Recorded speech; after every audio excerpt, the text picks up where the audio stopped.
Welcome back, let's jump right in. So, to get to Midir, I have shown it off before because I went down here and I dropped down there to get an item. But I have showed it off. This is how you get to Midir, which is the third boss in this... No, fourth. Fourth boss in this DLC. The final one, technically, I kind of guess...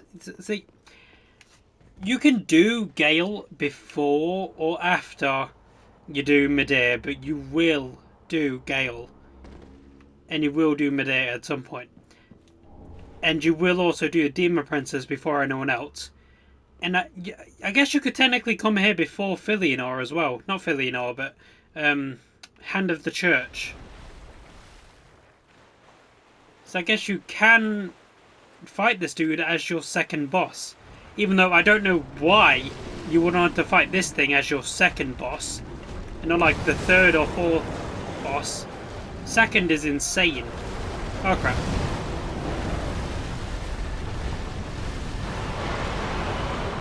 Just so you're aware, I am really bad at the Midir fight.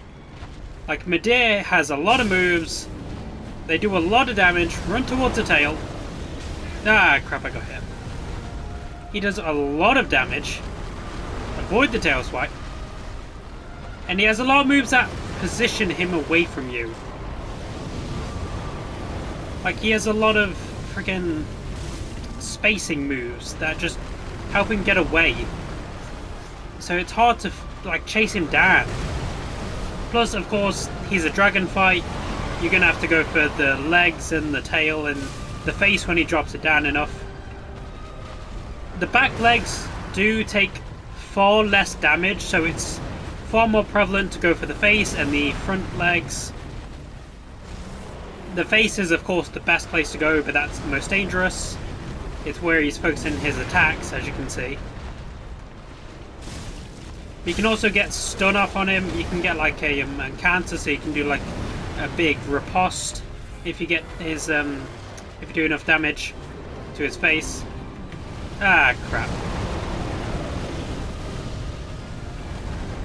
Yeah, so Midir's a fun fight. Okay. It seems like he breathed that fire right in my face. I'm surprised I didn't get hit there. God damn.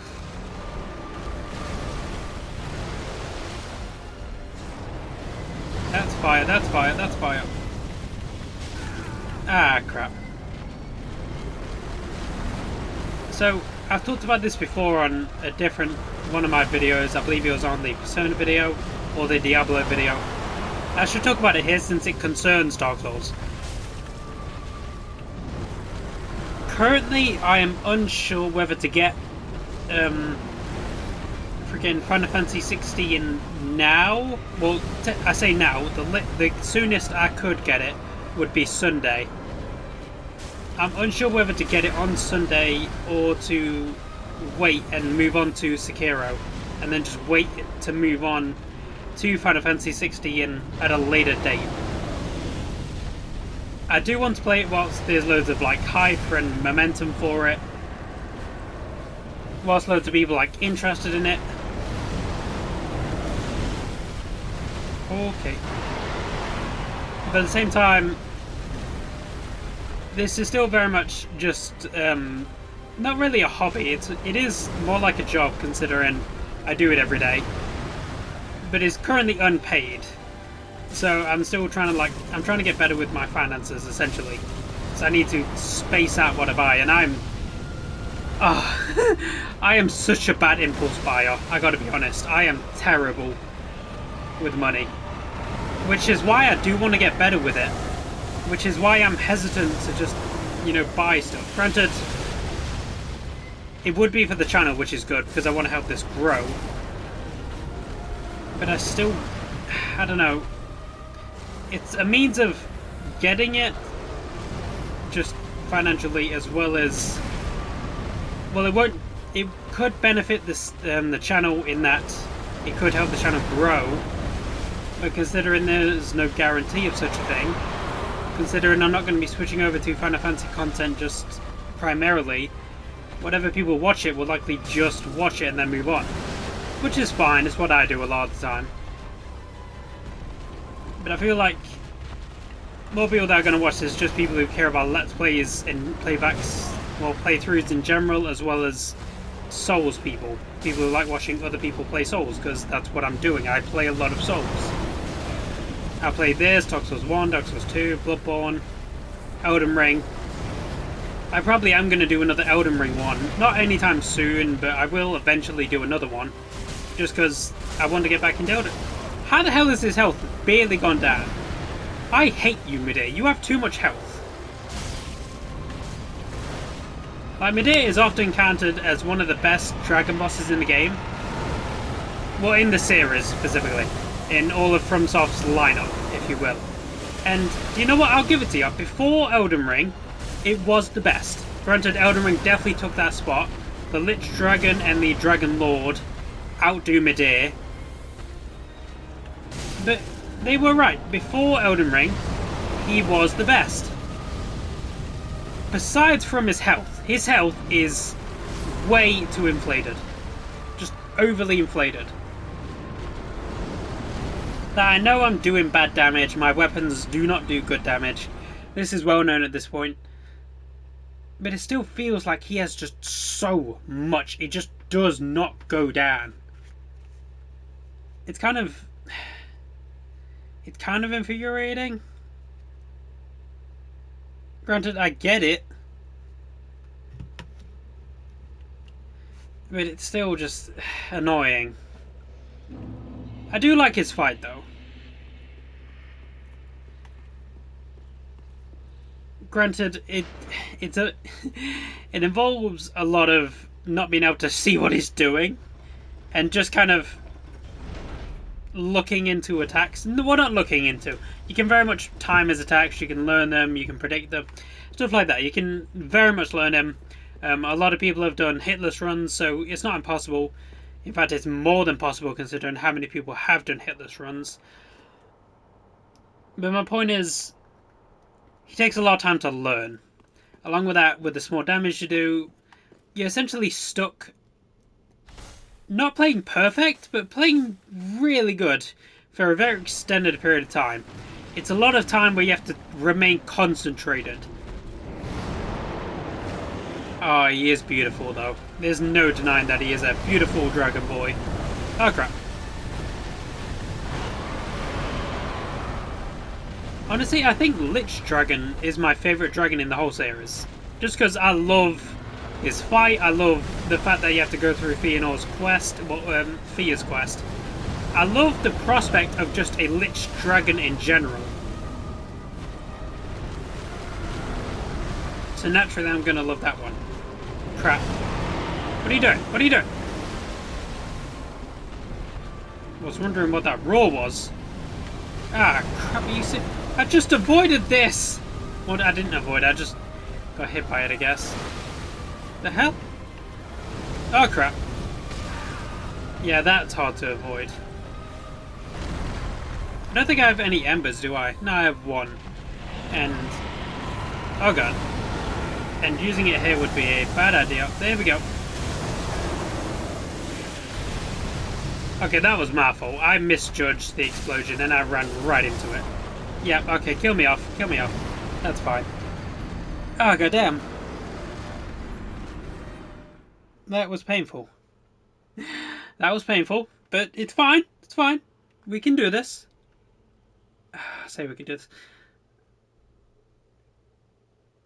If we can avoid his attacks, it's just the long game. It's just a matter of freaking tearing him down slowly, gradually. He's not nice about it, though. He strips away your health. It belongs to him. Okay? You're just borrowing it, and he's taking it back. What if you could roll into there? I imagine you could, but you'd lose some health, and you don't want to lose health before the Midir fight.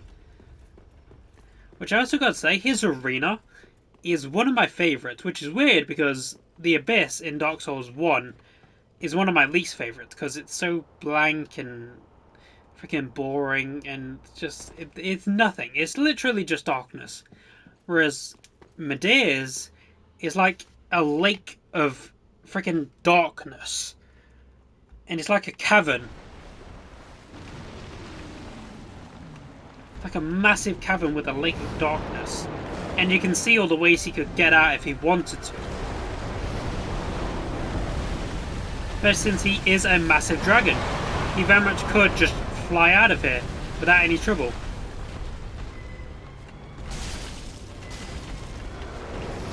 Ow. Ow, that was my fault. I got greedy. I got greedy. Probably better he killed me. I was going to do that on instinct just because I thought, oh, I got some good attacks in to start with. This is probably a good run. No, I got destroyed. As far as dragons in general, I wonder, what's my favourite dragon in all of fiction? I wonder what it could be. So I've only seen like a picture of Belgor. God, I don't. It was the dragon that Aegon Targaryen flew in on to conquer the Seven Kingdoms. It's in the freaking Song of... No, it's not in Song of Ice and Fire. It's in this freaking history book. I forgot what it's called. Hold on, let me check what it's called.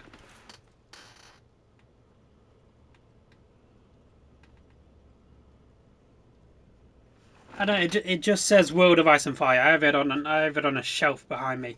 It's just a massive book that says the World of Ice and Fire. And in fact, now I think about it, the dragon, I don't even know if it's in there. All I know is that I've seen it in a freaking TikTok video, which is where I've seen the picture from.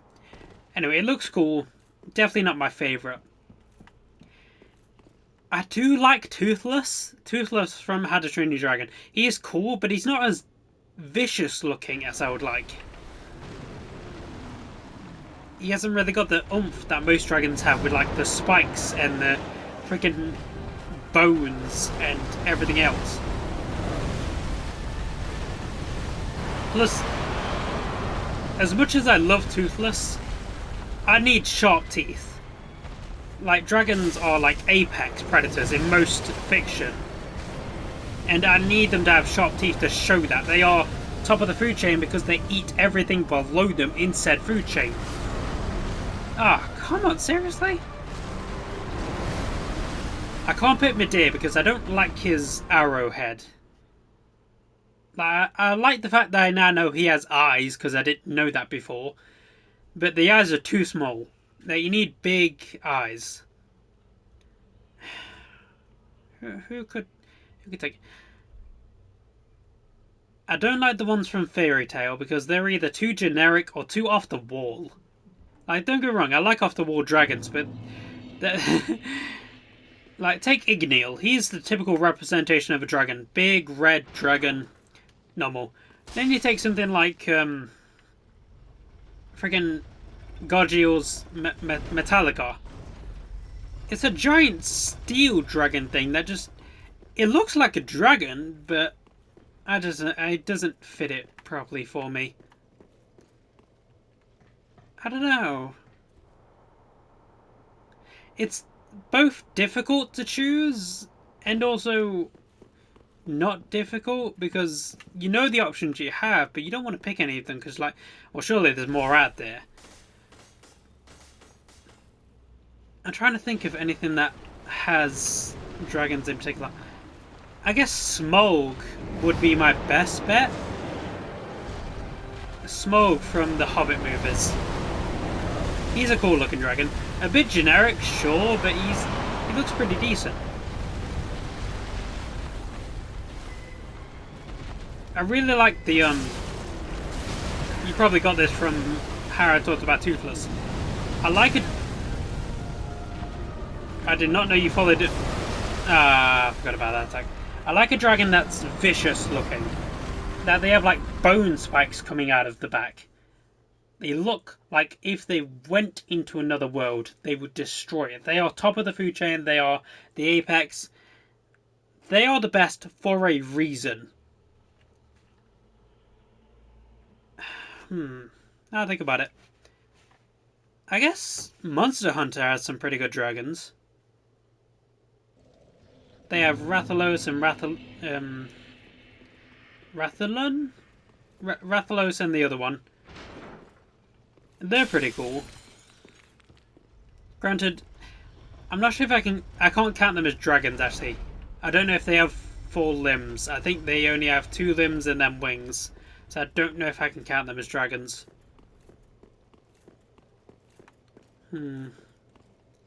Oh, yeah. Freaking... What's his name? Zen Jaw from Monster Hunter. The big old boss at the end of the normal game. Loved his design. Her design? Loved its design. That dragon was beautiful. Like, it's freaking... Typically, dragons have a darker palette. Like Midir here. He's all blacks. Typically, they have the blacks, the greens, the reds. Maybe if you're lucky, you'll get some blues in there. Maybe even some purples, actually. But typically, you stick to those colours. Friggin' Zen, whatever his name is, Zen Jar, is all bright blues. He's like bright colours. He's like a crystal in dragon form, and I love it. Because you can see that he is made of flesh, but it's more like he doesn't have skin yet. Like, you can see through his body, and it's beautiful. Crap, you doing it again?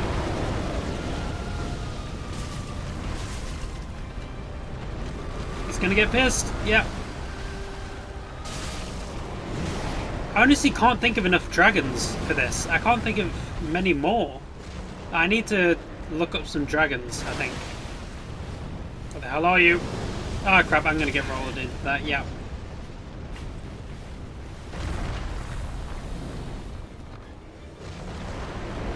I haven't played the map myself, but I have seen the dragon from Call of Duty, and that one's cool. The Russian map, where they're all fighting in like this town square. That dragon's cool. It's just typically a typical red dragon.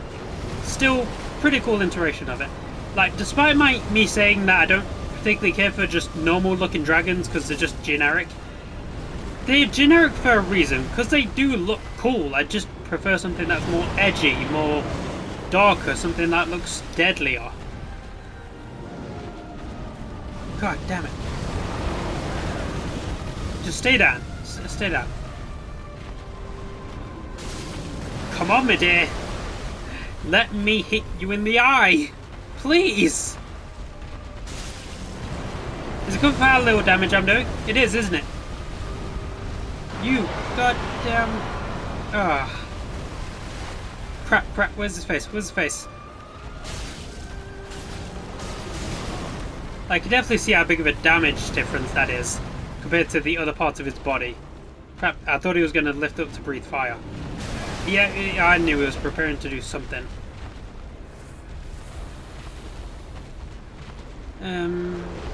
Isn't there a mech dragon in Transformers?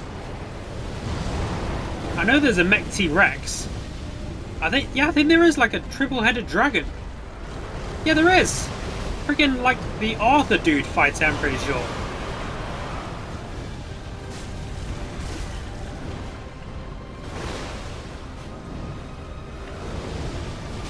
Speaking of movies, completely forgot about King Ghidorah. King Ghidorah is not my favourite dragon, but he is a cool dragon.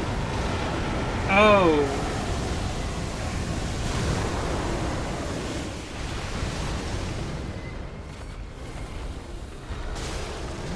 Also, multiple heads can get you a bonus if it's like King Ghidorah. If it's like friggin' Snotlouts and whatever her face is, one from How to Train Your Dragon, that does not give you more points. That takes it away. Their head looks weird. Which is weird because King Ghidorah's does not look as weird. Maybe because there's 2 heads and not 3.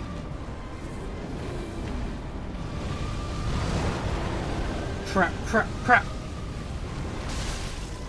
Also, as far as multiple heads go, the only monster that does it perfectly is Cerberus. Cerberus is perfect for 3 heads.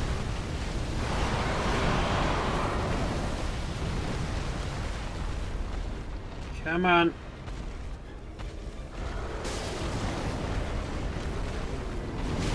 Crap, I thought I avoided that. Ow. No. I'll be right back. Alright, so I did do a bit of research, just because I am very much invested in the in the dragon discussion. I'm going with Drogon, honestly. He's, like I said before, a bit generic, but he does it to perfection. He's spiky enough, he looks dangerous and vicious enough. He looks beautiful, honestly. Smoke definitely up there. Like I said, I did a bit of research. It looks even better than I remember. Definitely up there. There's a lot of ones from things I haven't seen, like Warhammer and Dungeons and Dragons. Those look cool. Something called the Silmarillion. I think it's a book series based off the dragon photo. I'm gonna have to read that goddamn series, because if that dragon ever pops up in the story, I need to know about it. Okay. Also, completely forgot, Skyrim. Skyrim has loads of dragons.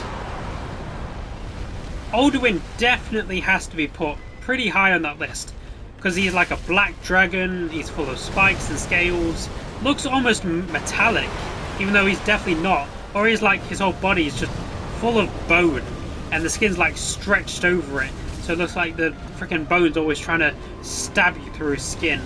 It looks beautiful. Can't believe I forgot Alduin. Can't believe I forgot Skyrim in general. Skyrim's like one of the biggest points is about fighting dragons. It's about why the dragons are returning. You have to freaking defeat dragons when they drop down from the sky.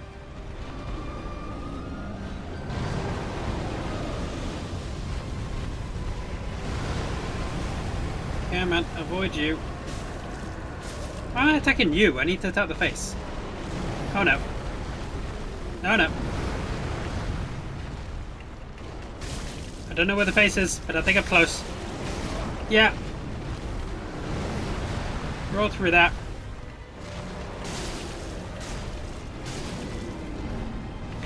Crap, he's pissed! As far as favourite fictional monsters in general, dragons are not actually my favourite. I think they're like the top 5 at least, maybe number 2. Behind like Cerberus maybe. But number 1 is werewolves. I love werewolves. I think they're awesome.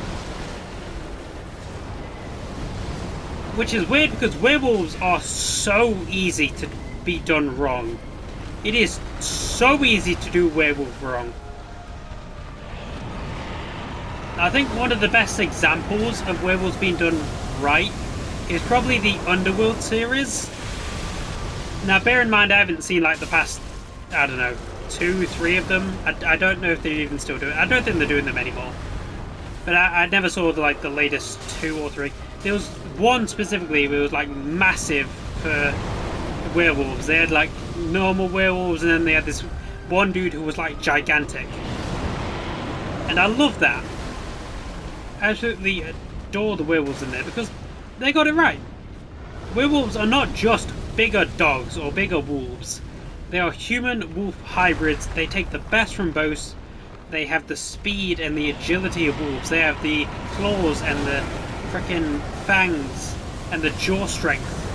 But they also have the intelligence of humans. They have the frickin' ingenuity, the creativity. I love werewolves so much.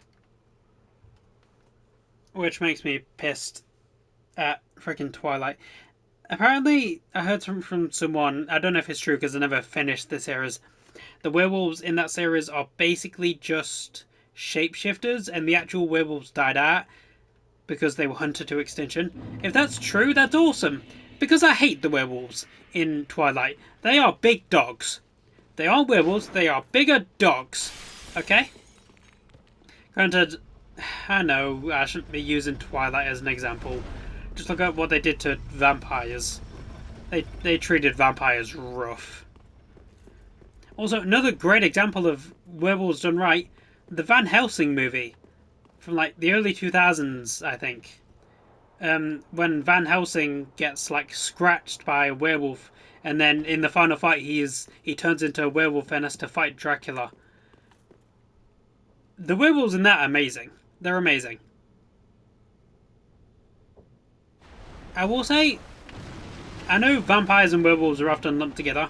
I don't value vampires too high, to be honest. I don't care too much for them. I think for vampires, it's best to keep them looking like a human. Give them the two fangs, but only the two fangs.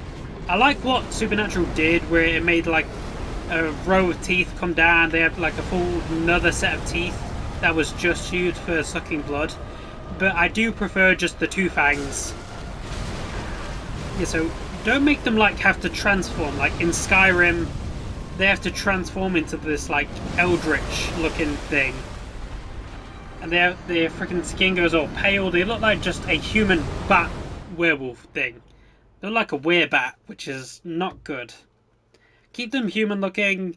Give them the super strength, super speed, super agility, super hearing, all that stuff. Make it so they are weak to sunlight and to stakes. Basically just keep vampires the same. You don't have to change vampires. Now, I do like what Supernatural did. It made interesting changes that didn't make it, go against what was in the lore. Granted, sunlight doesn't kill them, but that's fine because it still hurts, so they still want to avoid going out in it. Stakes don't kill them, but that's fine because you can take their heads off. It does take away some of the invulnerability because vampires are some of the hardest things to kill, typically. But now that you can just take the head off. But with their enhanced speed and strength, you're going to need a lot of training just to get close enough to even take a chance at taking off their head. So it still presents a lot of trouble trying to kill one, which I think is amazing. So I do like how they changed it up and made it their own. They did their own thing. Don't like what they did to werewolves. They just made them humans with good sense of smell and some fangs. That's not what werewolves are. You know my stance on werewolves at this point. They need the fur. They need to grow like 3 feet in size, bare minimum. 3 feet is the bare minimum you need to grow in size to be a werewolf. You're essentially meant to be peak human and peak animal wrapped up into one thing. And that's what makes them so great.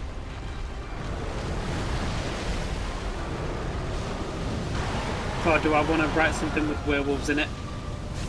I kind of have something planned for something like a werewolf, but it's a bit different. They will essentially have wolf legs, but the wolf arms are kind of optional. They can change. They can change to either have wings, they can change to transform their arms into wolf arms, or they can keep human arms. Along with that, they also have a very insane type of digestion, so they are capable of digesting poisonous plants, and then if they do so, they can breathe out poisonous gas. Well, I think me and my uncle talked about it. I think instead of poisonous gas, we got stuck on they should have addictive gas. So essentially, whoever they breathe on gets addicted to it, so that they go back. And this ability is essentially used by one of the kingdoms in order to keep its citizens in line.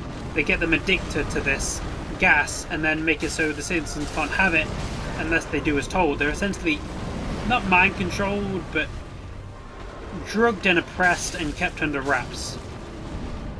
Manipulated. Why did I forget the word manipulated?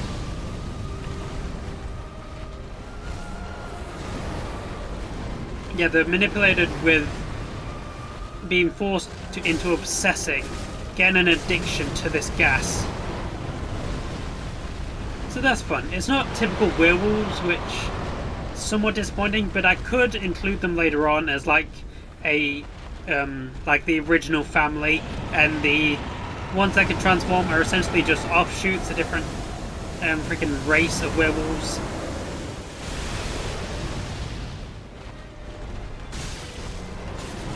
That's something I'm gonna have fun with later. Deciding what is a species and what's a race. Because I don't want giants to be a different race of humans, like, would just freaking evolved differently thousands of years ago. I want them to be their own thing. But at the same time, something like a centaur or a merfolk kind of person is going to be a different race of human, just because they evolve differently due to different environments.